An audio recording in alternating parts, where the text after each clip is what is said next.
Muito bem, eu estava com uma santa expectativa por esse culto da manhã. E já faz dias que tenho orado por ele, para que Deus pudesse nos dar um tempo muito especial. E eu tenho sentido, desde o início desse culto, desde quando eu cheguei à igreja, e hoje nessa situação que o pastor Valdemar já acabou de mencionar no início, diferente, tivemos que voltar às nossas atividades 100% online, mas eu sinto que Deus tem algo especial para o meu coração e para o seu coração nesta manhã. Então, prepare-se, abra o seu coração e permita que o Espírito Santo fale a ele. Amém? Muito bem. Quero ler com vocês um trecho das Sagradas Escrituras que está no Evangelho de Lucas, no capítulo de número 24, a partir do versículo de número 13. Lucas, capítulo 24, versículo 13.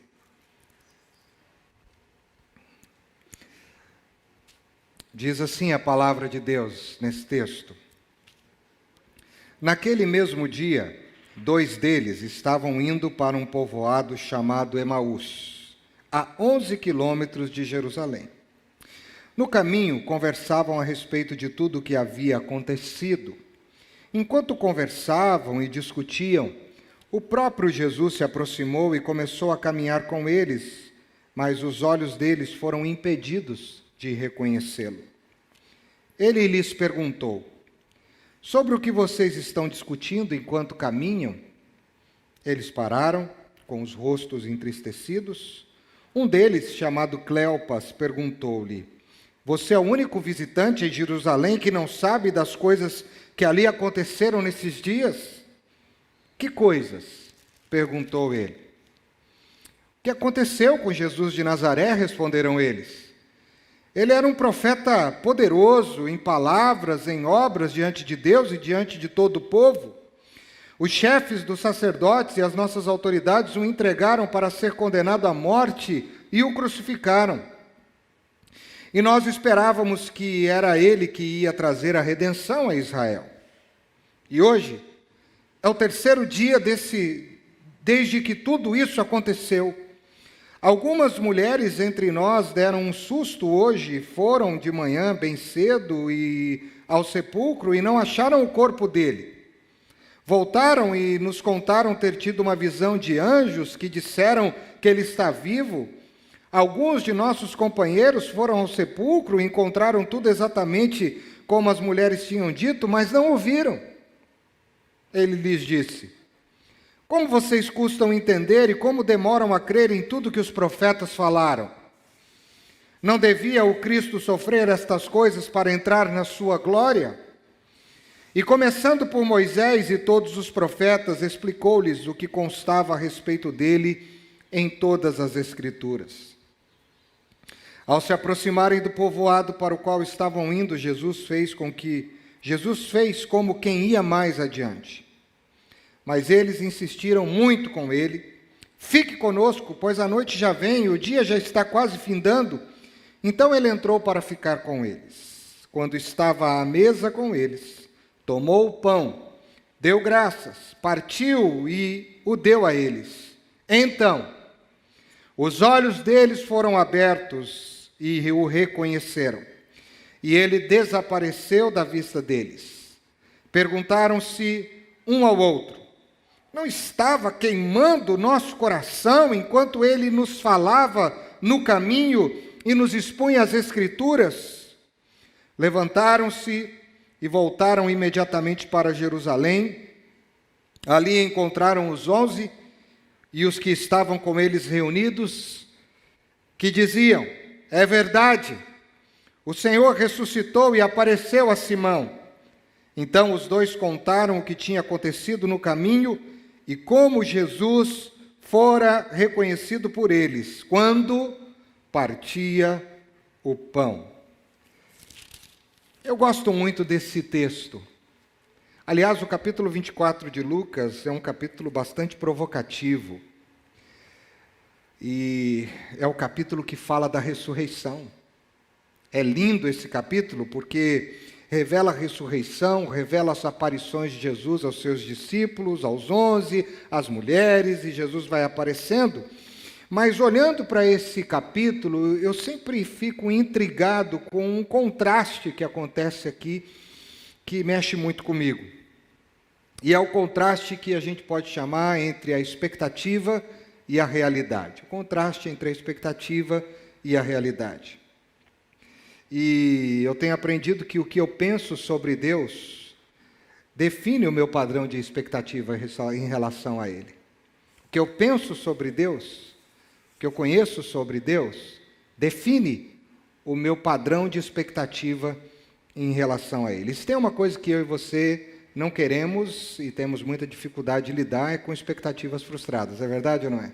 Quando você cria uma expectativa e essa expectativa não é alcançada, não é atingida ou simplesmente não acontece.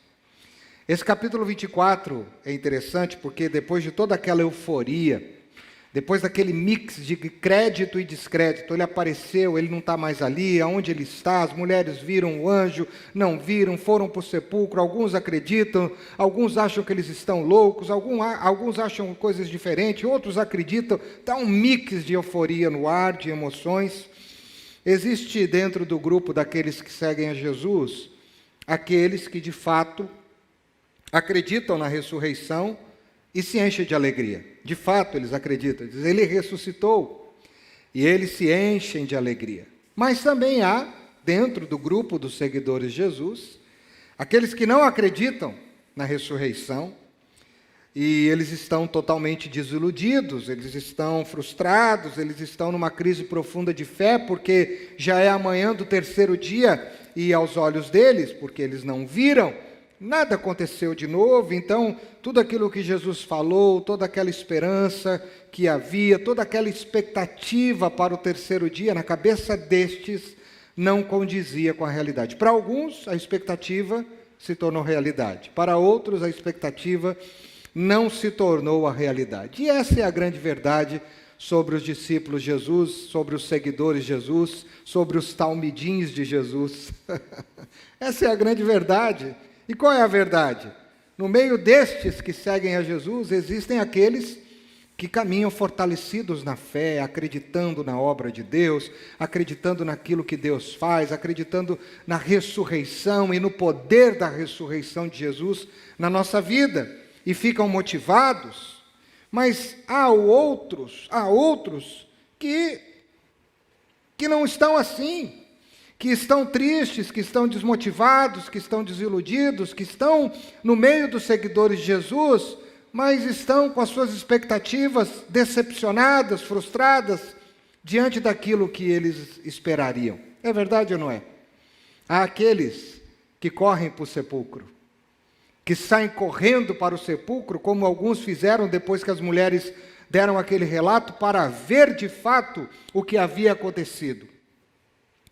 Mas há aqueles que não querem correr para o sepulcro, aqueles que querem ir para outro lugar, preferem abandonar tudo, eles querem voltar para Emaús.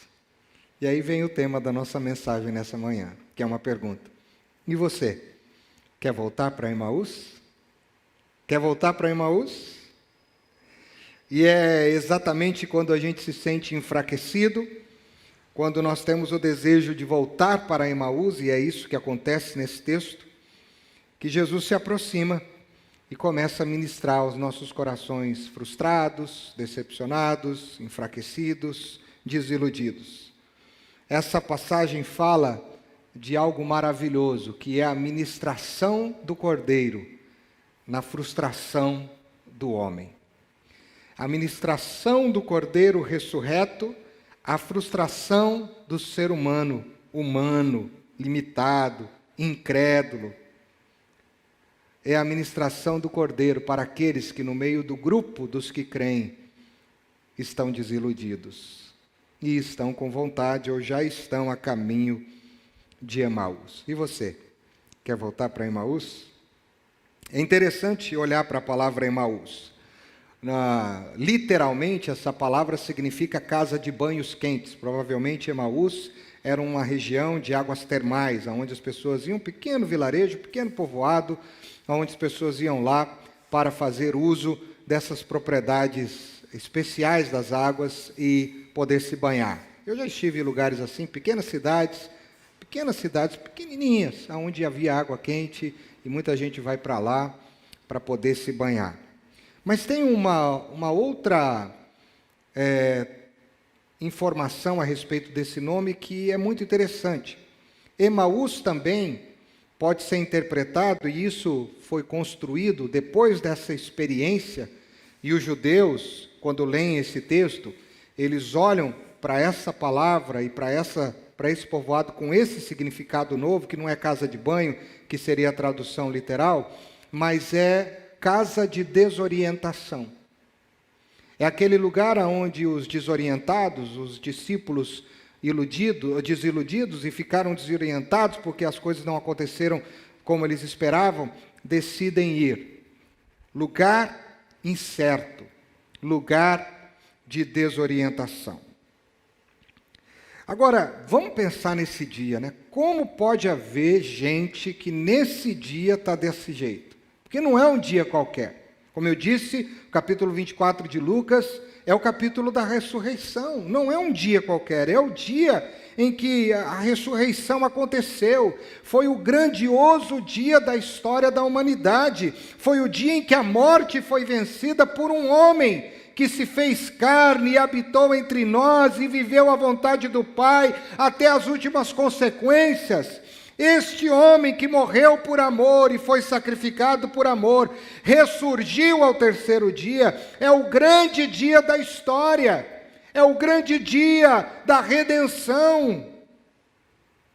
E como pode ser que num dia tão lindo, tão maravilhoso, tão majestoso, tão grandioso como esse, ainda haja pessoas que ficam desiludidas, desorientadas e com o desejo de voltar para o lugar incerto, de voltar para Emaús? E a única resposta que eu posso dar é o que a gente já disse aqui. É porque a realidade, na visão deles, na cabeça deles, na interpretação deles, nos sentimentos e nas emoções deles, não coincidia com o que eles esperavam. E é muito interessante, tem uma frase de Dallas Willard, é um autor que eu gosto bastante, já li algumas coisas dele, em que ele diz que a principal maneira com que Deus fala conosco é através das nossas emoções e dos nossos pensamentos, que são nossos, mas não se originam em nós. Então, a maneira que Deus gosta de falar conosco, a principal maneira que Deus fala conosco é nas nossas emoções, é nos nossos pensamentos. Os pensamentos são nossos, mas eles não têm a origem em nós. E esses discípulos estão decepcionados, frustrados e comprometidos emocionalmente e também nas suas emoções, nos seus pensamentos. E por quê? Porque os fatos eram diferentes. E quantas vezes nós não nos sentimos assim? Quantas vezes as nossas emoções e os nossos pensamentos estão comprometidos porque os fatos que a gente esperava são diferentes do que a gente esperava? As situações que a gente tinha uma expectativa não acontecem. Quantas vezes nós não acordamos ou passamos o dia com o desejo de voltar para Emaús? Quantas vezes nós não podemos dizer, como Jó disse no capítulo de número 30, versículo de número 26? Quantas vezes na nossa jornada nós não nos sentimos assim como Jó, quando ele afirma no capítulo 30, versículo 26? Pode colocar aí, se vocês quiserem, em que Jó diz assim: eu aguardava o bem, mas eis que veio sobre mim o mal. Quando eu procurava luz, vieram trevas. Mesmo quando eu esperava o bem, veio o mal. Quantos de nós não sentimos-nos decepcionados, frustrados, com desejo de voltar em Emaús, quando Deus ou quando Jesus não atende às nossas expectativas? Ou como os próprios discípulos certa vez disseram para ele, precisamente João, Jesus realizando milagres, Jesus falando palavras maravilhosas, Jesus realizando sinais e maravilhas, Jesus despertando fé dentro deles. Aí João olha para Jesus e diz assim: o senhor é aquele que deveria vir mesmo? Ou a gente tem que esperar outro? É o Senhor mesmo, aquele que ia de vir, ou nós devemos ficar esperando outro? Como assim? Então eu quero que você entenda que dentro do grupo daqueles que seguem a Jesus, e eu e você fazemos parte deste grupo, existem aqueles que se enchem de coragem e se apropriam do grande dia da ressurreição, que é todo dia na nossa vida hoje. Esse poder que regenera, que restaura, que transforma, e se encorajam para enfrentar as lutas nos pensamentos, nas emoções. Mas há aqueles que se rendem, há aqueles que querem voltar para Emaús, e no caminho dizem assim: nós esperávamos alguma coisa, mas aquilo que a gente esperava não aconteceu. Como eles disseram para Jesus, nós esperávamos que ele seria aquele que redimiria a Israel. Eles estavam tristes, eles estavam desorientados, eles já haviam se dispersado do rebanho, haviam se dispersado do grupo dos discípulos, e isso também fez muito mal para eles, porque não haviam pessoas que poderiam encorajá-los, não é? Mas no meio daquela manada difícil, naquela situação difícil, Jesus vem, porque Jesus sempre vai ao encontro dos cordeiros que se afastam do rebanho. Isso faz parte da natureza do pastor. Quando Jesus conta a parábola das 100 ovelhas, ele quer dizer isso. Eu me importo com todas as ovelhas. E eu tenho um carinho muito especial por aquelas que se perdem, por aquelas que se dispersam, por aquelas que estão em perigo, por aquelas que se decepcionam, por aquelas que se entristecem, por aquelas que se machucam. Eu tenho isso no meu DNA, diz Jesus. Eu sempre tenho interesse de buscar as ovelhas que se perdem do rebanho. É lindo. E é exatamente isso que Jesus faz com esses discípulos. Foi isso que Jesus fez com Pedro, quando Pedro, depois da ressurreição, ficou pensando: o que vai ser da minha vida? Ele mandou a gente esperar aqui, mas eu preciso viver. Eu preciso dar um jeito na minha vida. E aí Pedro vai: eu vou pescar então. Eu vou pescar. Vou voltar a ser pescador. E Jesus então vai encontrá-lo na beira do mar. Porque Pedro queria voltar à vida antiga, e Jesus disse: cara, quem andou comigo, quem viveu as experiências que você viveu comigo, não pode ter a mesma vida. Tudo se fez novo na vida de uma pessoa como essa. Então, no caminho de Emaús, o caminho da tristeza, o caminho da aflição, o caminho da desorientação, quando eles ficavam buscando recursos humanos e intelectuais para encontrarem respostas para suas decepções, para suas frustrações, enquanto eles ficavam discutindo a respeito disso, e talvez isso foi uma discussão bastante intensa, e é tão intensa que chama a atenção de Jesus, e Jesus então se aproxima deles. Esses homens estão falando sobre Deus. Esses homens estão falando sobre Jesus nas suas frustrações. Esses homens estão dizendo: ele deveria ter feito isso, mas não fez. A gente esperava isso dele, mas não aconteceu. Era isso que era para ser, mas não foi. E aqui eu vejo um grande problema que a gente tem quando a gente está decepcionado, frustrado, como estes homens no caminho de Emaús. Quando a gente está decepcionado, a gente quer falar muito sobre Deus, a gente quer falar muito sobre Jesus. Jesus me prometeu isso, isso não aconteceu. Eu esperava que isso fosse dessa forma e também não aconteceu. Eu estava com fé, fiz uma campanha de oração, como alguns dizem, eu me preparei para isso, para aquilo, busquei na palavra, mas não aconteceu. E ficam falando sobre Deus, ficam falando sobre Jesus nas suas frustrações, e isso vai piorando, vai piorando. Deixa eu te dizer uma coisa: está errado. Nas nossas frustrações, nas nossas decepções, o segredo não é falar sobre o que não aconteceu ou sobre Deus, é falar com Deus, é falar com Jesus. E é isso que Jesus quer mostrar para eles. Não é para vocês ficarem aí no caminho: vida, miséria, azar, a gente esperava isso aqui, e falando, não, vamos falar comigo então, vem cá, eu estou aqui, fala comigo. É comigo que vocês têm que falar. Não é sobre mim. É comigo. Então Jesus vem nos momentos mais difíceis, se aproxima, dá ouvidos à dor, e ele diz: vou caminhar com vocês. Vamos junto. Vamos caminhar juntos. E Jesus então abre espaço para que esses homens, ao invés de falar sobre ele, falem com ele. E aí eles começam a falar com ele. Antes eles estavam falando sobre ele. Quando Jesus começa a caminhar com eles, eles estão falando com Jesus. Olha que lindo! E aí quando eles começam a falar com Jesus, Jesus diz: que coisas são essas? Que conversas são essas? E eles ficam bravos. Será que você é o único homem aqui em Jerusalém que não ouviu falar do Cristo? Daquele homem que a gente achava que era um profeta, que os judeus prenderam, crucificaram, mataram? E Jesus então diz: sim, pode continuar. E eles foram falando. Então o que eu quero deixar para você nessa manhã? Em primeiro lugar, eu quero que você entenda, para que tudo se faça novo na nossa vida, a gente precisa vencer uma imagem mesquinha que a gente tem de Jesus.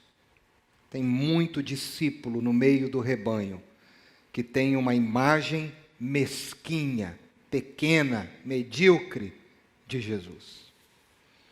E Jesus mostra isso claramente. E esses discípulos são um retrato de pessoas que seguem a Jesus, mas que têm uma imagem pequena, mesquinha dele. Emaús é o lugar da desorientação. Então, primeira coisa, para onde que eles vão? Eles vão para um lugar como esse. Eles não vão para um outro lugar, eles não vão para o templo, eles não vão para o monte, eles não vão orar.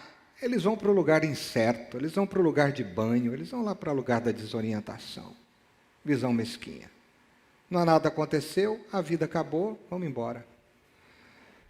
E aí eles começam a usar as palavras e os verbos, conjugar os verbos sempre no passado, como uma expressão meio que fatalística daquilo que não aconteceu e que poderia ter com Jesus de Nazaré. Era um homem, eles dizem, era um profeta, era ele que deveria redimir Israel. A imagem que eles tinham distorcida nesse momento de Jesus era muito importante, porque eles não o viam como Deus. E Jesus está caminhando com eles a caminho de Emaús, mas eles não têm uma visão de Jesus dentro do rebanho como o Senhor de todas as coisas. E tem muito discípulo que está no rebanho, mas tem uma visão distorcida sobre Deus e sobre Jesus. Aliás, deixa eu te dizer uma coisa, presta bastante atenção, bem atenção. Olhe para mim aí, você está olhando para mim na televisão, né? Você que está aqui, olhe para mim. Você quer saber quem é Deus? Diga aí, eu quero. De novo, você quer saber quem é Deus? Olhe para Jesus. Você quer saber quem é Deus? Olha para Jesus, meu irmão. E os discípulos olharam para outras coisas. Para eles, para esses dois, tudo havia acabado na tumba. Jesus era. Mas a grande verdade é que a tumba, ela não tem a última palavra na história de Jesus. Deixa eu te dizer uma coisa, essa expressão era, com esse sentimento, não cabe para Jesus. Não cabe, não cabe. Isso é quem tem uma visão mesquinha de Deus. Ah, era para Deus ter feito isso. Ah, era para ter acontecido isso na minha vida. Ah, era isso que eu esperava de Deus. Ah, era. Para com isso, minha gente. Vamos parar com isso. A única expressão que cabe como era para Jesus é quando a gente pensa na totalidade de Jesus. Jesus era, é e sempre será o Senhor, o Rei dos Reis, o Messias, o glorioso de Deus, o poderoso, o invencível, o inabalável. Paulo vai dizer isso aos Colossenses de uma forma linda. Paulo vai dizer quem Jesus é, e ele diz: Jesus é a imagem do Deus invisível. Quer saber quem Deus é? Olha para Jesus. E Paulo está dizendo isso. Jesus é a imagem do Deus invisível. Colossenses capítulo 1, a partir do versículo 13, o apóstolo Paulo vai dizer assim: Ele nos libertou do império das trevas e nos transportou para o reino do Filho do seu amor, no qual temos a redenção, a remissão dos pecados. Olha o que ele vai dizer no versículo 15. Este é a imagem do Deus invisível, o primogênito de toda a criação, pois nele foram criadas todas as coisas no céu e sobre a terra, visíveis e invisíveis, sejam tronos, sejam soberanias, quer principados, quer potestades, tudo foi criado por meio dele e para ele. Ele é antes de todas as coisas. Então, se ele era, é que ele é antes de tudo, mas ele não era para ficar numa frase de frustração, de abandono, de desespero, de desesperança. Jesus era, e se ele era antes da crise, ele é na crise e ele será depois da crise. Se ele era antes da desilusão, ele é na desilusão e ele será depois da desilusão.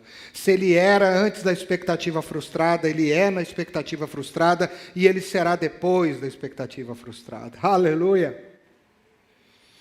Então esses dois homens têm uma visão mesquinha.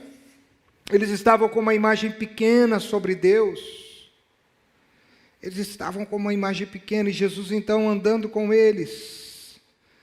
Eles não reconheciam. Sabe por que eles não reconheciam Jesus? Porque não era o Jesus que eles acreditavam. O Jesus que anda com eles não era o mesmo Jesus que eles criam. O Jesus que eles criam era aquele profeta que ficou no túmulo. O Jesus que eles criam era aquele Deus que não ressuscitou no terceiro dia. E estava do lado deles um Jesus que eles não acreditavam.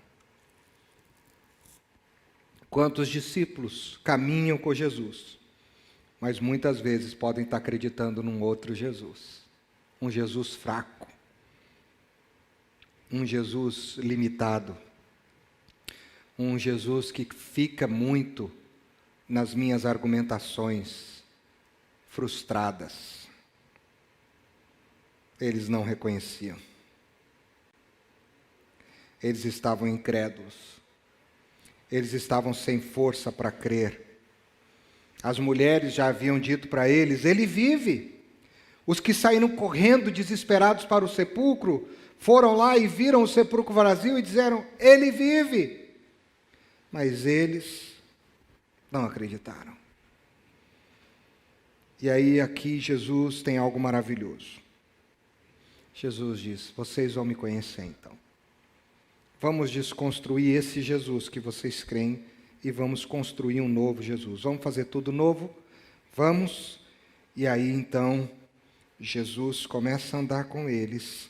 Jesus toma o santo livro, a palavra de Deus. Jesus pega a palavra, o santo livro, e começa desde Moisés, e seguindo por todas as escrituras, ele lhes declarou o que eles deviam saber a respeito desse Jesus, que eles não acreditavam. Porque as escrituras revelam quem Jesus é. Quer saber quem Jesus é? Eu disse: quer saber quem Deus é? Sim, olhe para Jesus. Quer saber quem Jesus é? Sim, vá para as Escrituras. Vá para a palavra. Porque as Escrituras revelam quem Jesus é. E Jesus, então, usando a Bíblia, toda a Bíblia, porque a fé vem pelo ouvir e o ouvir a palavra de Deus, Jesus começa a proclamar para eles o que a palavra revela sobre ele. E essa palavra vai fazendo mudanças significativas na vida daqueles discípulos. E aí esses dois discípulos veem que este forasteiro, que não sabia aparentemente das coisas que havia acontecido, sabia muito sobre a palavra. Que este forasteiro conhecia muito as Escrituras. E aí é muito lindo, né, o texto, porque eles chegam, ele lê as Escrituras, e quando eles chegam ao seu destino, os discípulos, esses dois, convidam Jesus para ficar com eles, e eles então oferecem uma refeição. Aí está tudo mudando, é um novo Jesus agora, tudo se fez novo. Olha que interessante isso, pega essa aí. A casa, quando eles entram, a casa era deles, mas o anfitrião é Jesus. Quando Jesus entra numa casa, a casa pode ser até sua, mas o anfitrião é ele. Porque a palavra está transformando o coração deles. Sabe por quê? Porque pela tradição, quem partia o pão, quem servia a mesa, era o anfitrião. E foi justamente na mesa, no partir do pão, que eles o reconheceram. Que aquele era Jesus. Mas o Jesus que eles estavam com uma visão mesquinha e distorcida tinha morrido. Agora este era o Jesus que eles deviam crer. Versículo 31 para mim é o versículo que queima no meu coração, porque diz assim: os seus olhos se abriram, ou abriram os seus olhos e reconheceram, e o reconheceram. Por isso que Jesus vai embora. Porque você não precisa estar perto dele para reconhecer quem ele é. Depois que você reconhece, em qualquer lugar ele vai estar com você e você vai estar tendo essa experiência. E nesse momento, tudo se fez novo. Quando os olhos deles se abriram e eles reconheceram quem Jesus é. Deixa eu te dizer uma coisa, preste muita atenção. Tudo se faz novo. Tudo se faz novo. Quando você reconhece Jesus nas suas crises e decepções mais profundas. São nas crises mais profundas, nas decepções mais profundas, que quando reconhecemos quem Jesus é, quando os nossos olhos se abrem, que tudo se faz novo. Tudo se faz novo. Quando cremos na presença de Jesus em nossas vidas, independentemente das circunstâncias, os nossos olhos se abrem. Mas aí tem o versículo 32, e aí o versículo 32 me quebra, pastor Valdemar. Porque o versículo 32 é o versículo da minha maior crise. Esse versículo aí é o versículo da minha maior crise. Eles dizem assim, perguntaram-se um ao outro: não estava ardendo os nossos corações dentro de nós, enquanto ele nos falava no caminho e nos expunha as Escrituras? A minha grande crise, meus irmãos, nas minhas decepções, nas minhas frustrações, no meu caminho de Emaús, porque às vezes eu tenho vontade de voltar para Emaús, é que enquanto ele fala, meu coração não queima.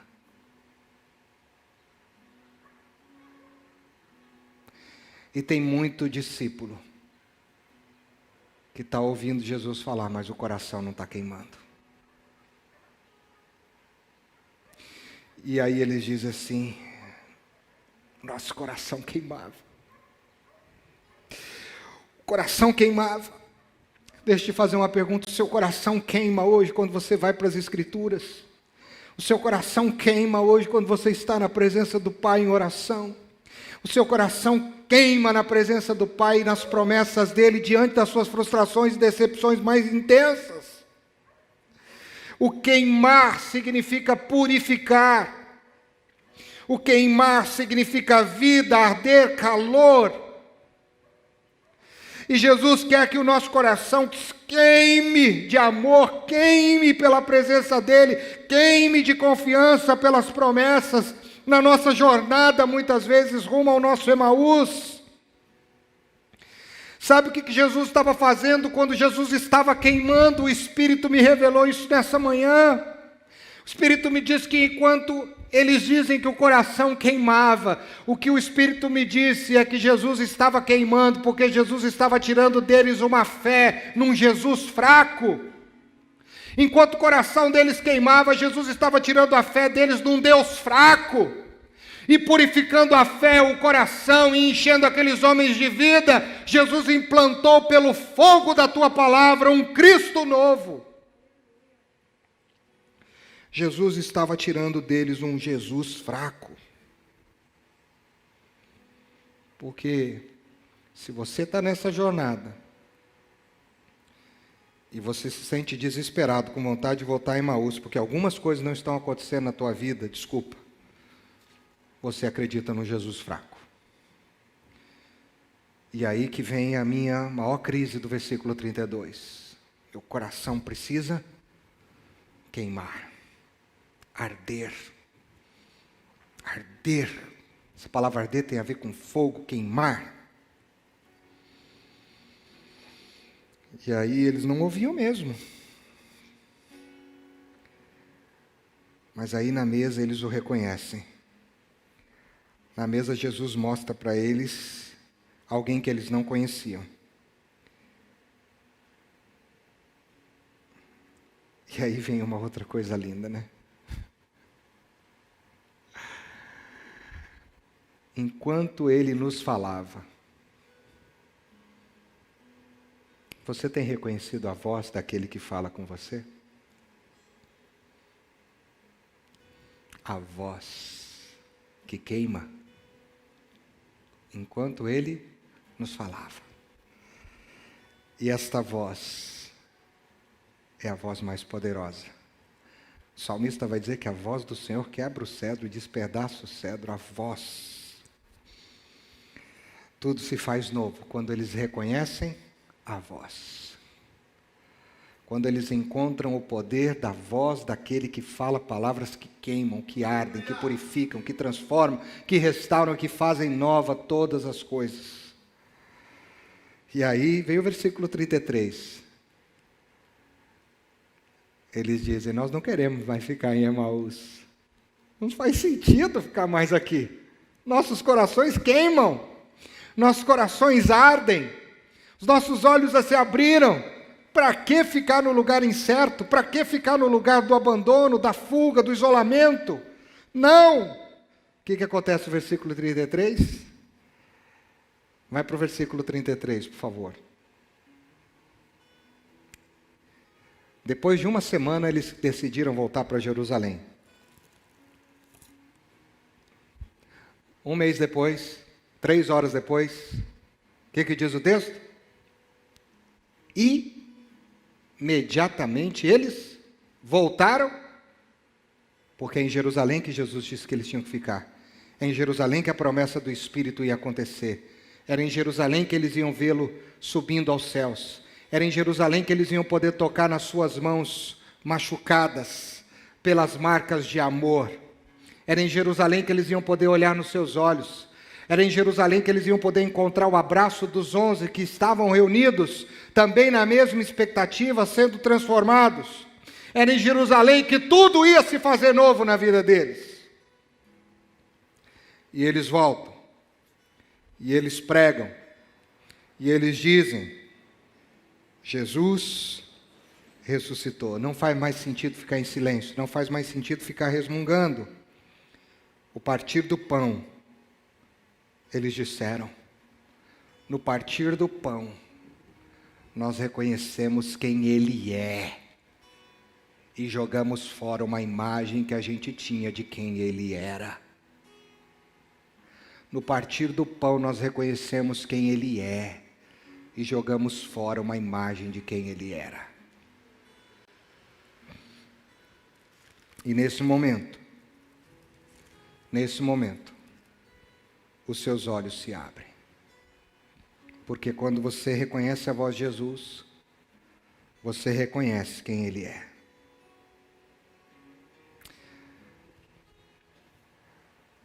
Durante muitas vezes a gente ora,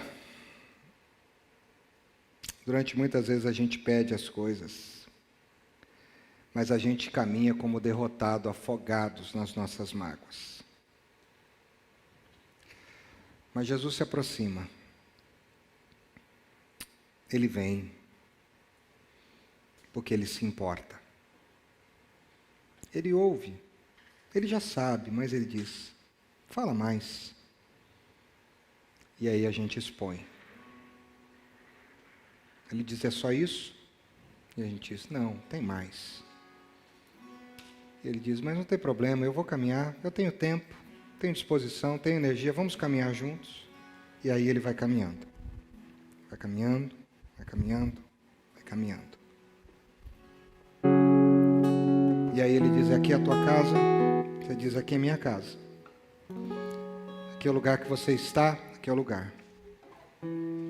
E Ele diz, então, o que você quer? Você diz, eu quero que o Senhor entre. Entre em casa, pode entrar. Aí Ele entra. E aí naquele momento, a casa é sua, mas o anfitrião é Ele. E no meio da sua desesperança, no meio da sua crise, depois dele já ter ministrado toda a palavra, Ele quer fazer tudo novo. Ele não quer que você volte para Emaús. Ele não quer você em Emaús. Ele não quer você nesse caminho. E aí, pega o pão. Pega o pão. E aí ele levanta o pão. Você ainda não o reconheceu, mas ele está com o pão à mesa. E aí, num gesto de amor, ele rasga esse pão. E os seus olhos se abrem para reconhecer quem Ele é.